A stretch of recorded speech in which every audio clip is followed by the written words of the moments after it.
1350 కోట్ల వ్యయంతో చేపట్టనున్న హ్యామ్ రోడ్ల నిర్మాణ పనులకు కనగల్లో శంకుస్థాపన చేస్తారు. నల్గొండ పట్టణానికి తాగునీరు అందించే పథకాన్ని ప్రారంభించడంతో పాటు మహిళా సంఘాలకు చెక్కులు పంపిణీ చేస్తారు. అలాగే పలు అభివృద్ధి పనులకు సీఎం శ్రీకారం చుట్టనున్నారు.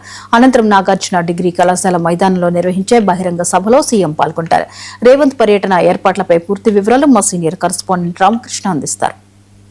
28వ తేదీన రాష్ట్ర ముఖ్యమంత్రి రేవంత్ రెడ్డి నల్గొండలో పర్యటించున్నారు. ప్రధానంగా 13,500 కోట్ల రూపాయలతో నిర్మించనున్న హ్యామ్ రోడ్ల శంకుస్థాపన కార్యక్రమం, అదేవిధంగా నల్గొండ నగరపాలక సంస్థ అయిన తర్వాత అభివృద్ధి కార్యక్రమాలు కూడా శ్రీకారం చుట్టేందుకు రేవంత్ రెడ్డి అయితే వస్తున్న పరిస్థితి ఉంది. R&B శాఖ ఆధ్వర్యంలో భారీ ఎత్తున ఒకేసారి నిర్మిస్తున్న హ్యామ్ రోడ్ల నిర్మాణానికి పైలాన్ను కూడా ఆయన ఆవిష్కరించారు. అనంతరం నల్గొండ జిల్లా కేంద్రంలో ఉన్నటువంటి నాగార్జున డిగ్రీ కళాశాల మైదానంలో భారీ బహిరంగ సభలో పాల్గొన్నారు. అయితే ముఖ్యమంత్రి పర్యటనకు సంబంధించి అసలు పర్యటన ఎలా సాగబోతుంది, ముఖ్యమంత్రి ఏమేమి చేయబోతున్నారు, ప్రస్తుతం మనతో పాటు Nalgonda Congress party town president Gummala Mohan Reddy గారు ఉన్నారు. అన్న చెప్పండి, ప్రధానంగా ముఖ్యమంత్రి పర్యటన ఎలా సాగబోతుంది, ఏమేమి కార్యక్రమాలు శ్రీకారం చుట్టబోతున్నారు? కనగల్ మండలంలోని హ్యామ్ రోడ్లకు ఈ రాష్ట్ర చరిత్రలో ఎప్పుడు జరిగినటువంటి రోడ్ల నిర్మాణం జరగడానికి 13,500 కోట్ల రూపాయలు మంజూరు ఇచ్చి టెండర్ల ప్రక్రియ పూర్తి చేసుకొని ప్రారంభోత్సవానికి ఇచ్చేస్తున్న రాష్ట్ర ముఖ్యమంత్రి వర్యులు రేవంత్ రెడ్డి గారికి నల్గొండ నియోజకవర్గం అలాగే జిల్లా ప్రజలందరూ స్వాగతం పలకడానికి సిద్ధంగా ఉన్నారు. అలాగే మా ప్రియతమ నాయకులు కోమటిరెడ్డి వెంకటరెడ్డి గారు R&B శాఖ మంత్రి అయిన తర్వాత ఇంతకుముందు ఉన్న మంత్రులకి డిఫరెంట్గా ఉమ్మడి ఆంధ్రప్రదేశ్ కూడా ఇప్పుడు జరగలేదు ఇట్లాంటిది. అదే 13,500 కోట్లు అంటే దాదాపు ఈ రాష్ట్ర ప్రపంచ భారతదేశ చరిత్రలో కూడా ఏ రాష్ట్రంలో కూడా లేకపోవచ్చు. కానీ మన ప్రీతమ నాయకులు రేవంత్ రెడ్డి గారు అలాగే కోమటిరెడ్డి వెంకటరెడ్డి ఇద్దరు కలిసి ఒక నిర్ణయం తీసుకొని రాష్ట్రంలో రోడ్లు బాగుంటే రోడ్డు జరిగే ప్రమాదాలు నివారించడానికి, మనం ఫ్యూచర్ జనాలకు ఇబ్బంది కలగకుండా ఉండడానికి ఒక మంచి చేస్తూ రోడ్లు నిర్వహించడానికి మంచి కంకణం కట్టుకొని పోతున్నారు. అలాగే పంచాయతీ డిపార్ట్మెంట్ వరకు కూడా వాళ్ళ దగ్గర కూడా దాదాపు 6,500 కోట్లు తీసుకుంటారు. అంటే 20,000 కోట్లు రోడ్ల నిర్మాణంగా చేస్తారు. ఇది గతంలో స్కామ్లు చేసిన టీఆర్ఎస్ ప్రభుత్వం ఉంది అనుకో, కాళేశ్వరం కావచ్చు, అలాగే కాకతీయ చెరువులు కావచ్చు, అలాగే దీంట్లో మిషన్ భగీరథ కావచ్చు, అన్ని స్కామ్లు జరిగినాయి. ఇవన్నీ చేసినా కానీ ఎట్లాంటి స్కామ్ లేకుండా గతంలో అయిన రోడ్ల కిలోమీటర్కి ఎంత అవుతుందో అమౌంట్ దానిలో తక్కువనే తీసుకొని 15 సంవత్సరాలు మెయింటైన్ చేసేందుకు తీసుకొని ముందు పోతున్న సందర్భంగా వారికి మన నల్గొండ జిల్లా ప్రజల తరఫున అలాగే పట్టణ ప్రజల తరఫున మేము వారికి కృతజ్ఞతలు తెలియజేస్తున్నాం. అలాగే నల్గొండ మున్సిపాలిటీలో నిత్యం వాటర్ ఇవ్వాలని, ఎందుకంటే మనకు గతంలో మన ప్రీతమ నాయకులు కోమటిరెడ్డి వెంకటరెడ్డి గారు రాజశేఖర రెడ్డి గారు ఉన్నప్పుడు 2004 ఉన్నప్పుడే 600 గ్రామాలకు ఫ్లోరైడ్ వాటర్ తీసుకొచ్చిన గత కూడా కోమటికి దక్కుతుంది. అలాగే రోడ్ల నిర్మాణం కూడా అనేక దక్కుతుంది. మళ్ళీ టౌన్లో ఉన్నటువంటి ప్రజలకు నిత్యం వాటర్ రావాలని 83 కోట్లతో మన మున్సిపల్ మేయర్ గారి ఆధ్వర్యంలో, మినిస్టర్ గారి ఆధ్వర్యంలో 83 కోట్లు కూడా శంకుస్థాపన చేసుకోబోతున్నాం.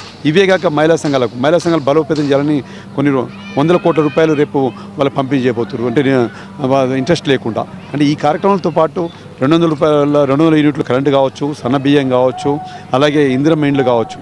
గత 10 సంవత్సరాలు ఇండ్లు లేకుండా ఉన్నటువంటి పేద ప్రజలందరూ ఇండ్ల కొరకు వాళ్ళు సంతోషం చూసుకుంటే మాకు కూడా హ్యాపీగా ఉంటున్నాం. మా లీడర్లు కానీ, మా సర్పంచ్ కానీ, ఎంపీటీసీ కానీ, కౌన్సిలర్ కానీ, కార్పొరేట్ ఇండ్లలో పోయిన ఆనందం వేరే ఉంటుంది. ఇందిరమ్మ ఇండ్లు కట్టుకుని పోతున్నందుకు మాకు సంతోషంగా ఉంది, మా ప్రభుత్వం చేస్తున్నందుకు సంతోషంగా ఉంది. అది ఆ రోజు మేము ఉక్కుమని మహిళగా ఉన్నట్టు ఇందిరమ్మ పేరు మీద పెట్టి పోతున్నందుకు మా కాంగ్రెస్ ప్రభుత్వానికి ప్రజలందరూ తెలుస్తుంది. కాకపోతే రైతు బంధు ఒకటి ఏ లేదని అంటారు, మన రాష్ట్ర ప్రభుత్వం కాలజానే తెలుసు, అన్నీ చూస్తున్నాం మనం. అవన్నీ రైతు బంధు కూడా రేపు 30 తారీఖు వేసేందుకు సీఎం గారు కంకణం కట్టుకుంటూ ఇవన్నీ చేసుకుంటూ పోతుండు. అలాగే ఉద్యోగస్తులకు నెలనాడు 31 తారీఖున జీతాలు ఇవ్వడం జరుగుతుంది. ఇవన్నీ చేసుకుంటూ పోతున్నాం. ప్రతిపక్షాలు చేసే చిన్న ఆరోపణలు పట్టించుకోవాల్సిన అవసరం లేదు.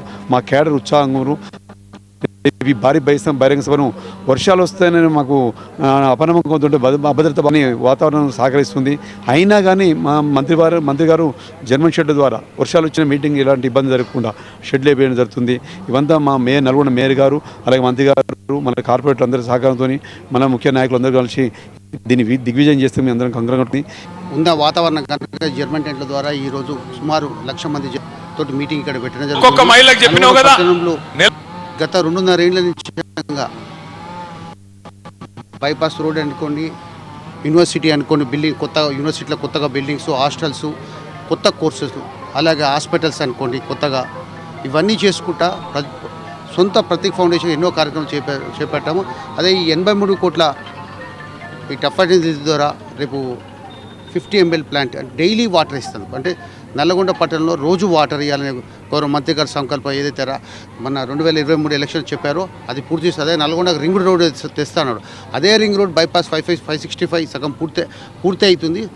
మిగతా మొత్తాన్ని కలపడానికి రింగ్ మళ్ళీ అద్దంకి కలపడానికి ఎస్ఎల్బిసి నిజంగా మళ్ళీ దుప్పలపల్లి వరకు ఏదైతే గోడౌన్స్ ఉన్నాయో అక్కడి వరకు 250 crores తోటి హ్యామ్లా ఈ హ్యామ్ రోడ్ 13,000 హైబ్రిడ్ రోడ్స్ ఏదైతే ఉందో 13,000 కోట్లు రాష్ట్రం మొత్తానికి శాంక్షన్ చేసిన ఘనత కోమటిరెడ్డి వెంకట రేవంత్ రెడ్డి గారి నాయకత్వంలో ఎన్నో కార్యక్రమం నల్లగొండల అన్ని రోడ్లు పూర్తయినాయి. సీసీ రోడ్లు, అండర్ గ్రౌండ్ డ్రైనేజ్. అలాగే గౌరవ ముఖ్యమంత్రిని మంత్రి గారి ద్వారా మేము ఒకటే కోరదలుచుకున్నాం, ఏదైతే విలీన గ్రామ పంచాయతీ అక్కడ కూడా అండర్ గ్రౌండ్ చేయాలని ఒక ప్రతిపాదన తీసుకుని భారీ జన సమీకరణ చేసి ఎన్జీ కాలేజ్ మైదానంలో బహిరంగ సభ కూడా నిర్వహించేందుకు భారీ ఏర్పాట్లు అయితే జరుగుతున్న పరిస్థితి ఉంది.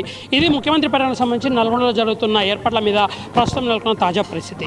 వీడియో జర్నలిస్ట్ మధుతో రామకృష్ణ.